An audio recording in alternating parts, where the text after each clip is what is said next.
Welcome to the Bright Ideas Podcast.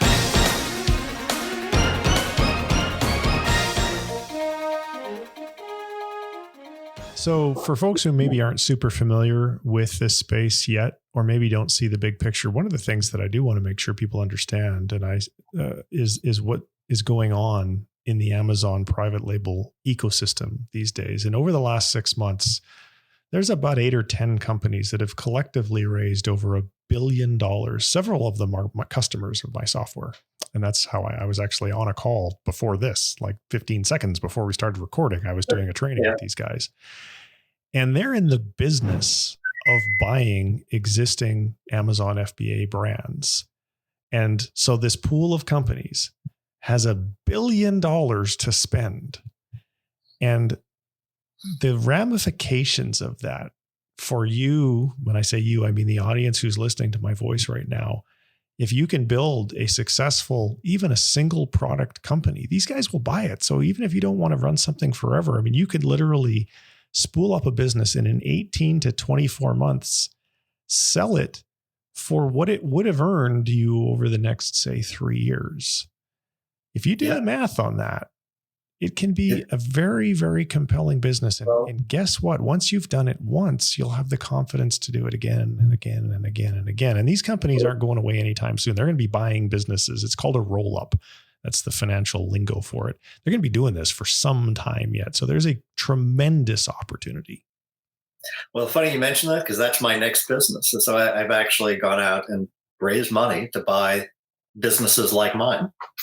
And you're right. It's an amazing opportunity because, I mean, it's just, you just have to do the math to realize how big an opportunity it is because there are, I don't know, there are probably 8 million sellers out there today. And they're probably anywhere from 2 to 500,000 of them sort of fit into the sweet spot of a lot of these roll-up companies. And that by sweet spot, I mean anywhere from a few $100,000 of annual revenue to many millions.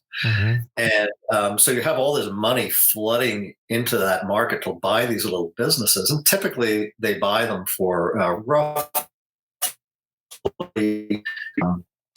what's known as seller discretionary earnings, which is basically, what it costs to run the business without, you in the business.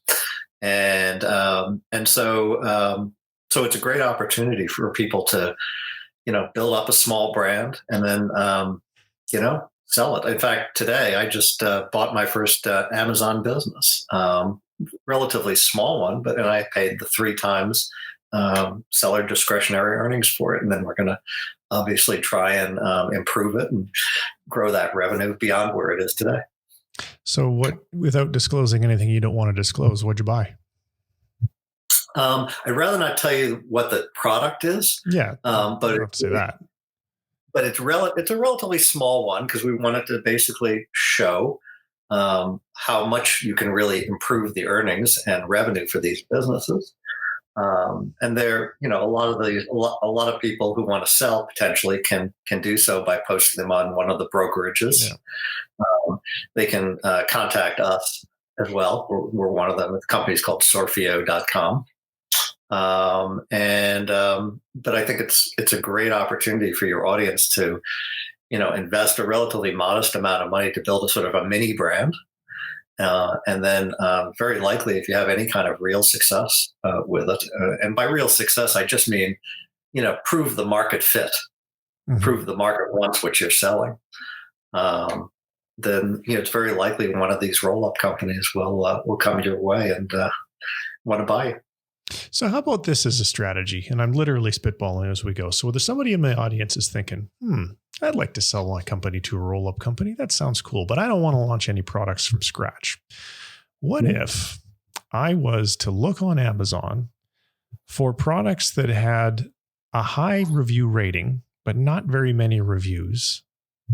And maybe as a part of that research, I'll find some real micro brands, people who, they created a great product, but they just weren't very good at marketing it. And I look at their marketing on Amazon and I can see the deficiencies in their marketing, and I can see that there's no ad campaigns running or what have you. And maybe the people that launch these things are kind of burnt out or they're off doing other things and it's just kind of sitting there. Why wouldn't I use that to buy a couple of micro brands, squish them all together, streamline operations, grow sales a little bit, and then turn around and sell it 18 months later to a roll-up company like you? What's wrong with that strategy? There's nothing wrong with that strategy. It's a good strategy, in fact. What you find, or at least, and I've certainly found this, is there's sort of a point with a lot of Amazon sellers that I call it the stall out point. And by that, what I mean by that is you get to like $300,000, $400,000, $500,000 of revenue for your product, and you're happy, and it's a lifestyle business, and you're putting some nice money in your pocket. That's great. But in order to go from, like, say, $500,000 of revenue, and you want to go to $1 million or $2 million or whatever, you actually have to invest real cash to get to that point in terms of advertising and inventory and all the things that you would need to do.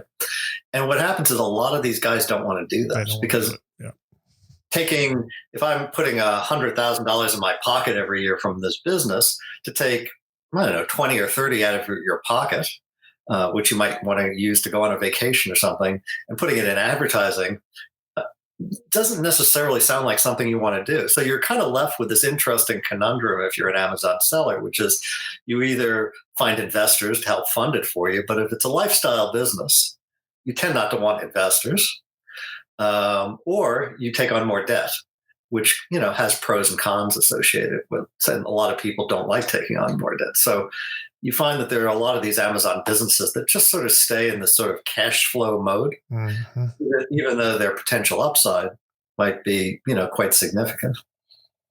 And yet they're not maybe large enough to catch the attention of the roll-up companies. So they're these diamonds in the rough, and all you have to do is be an explorer and go around and find them. I know from my perspective, is if I was aspiring to build, obviously I'm running a software company, so I'm not launching a private label brand anytime soon, but I don't think I would launch one. I think I would do what I just described, because I know how plentiful those assets are. And I also know from doing my Amazon reseller business that the research process could be completely systematized and largely handled to a VA for the first round of research. And then that VA would then give me a short list of things that I would review according to whatever criteria I had. That's right.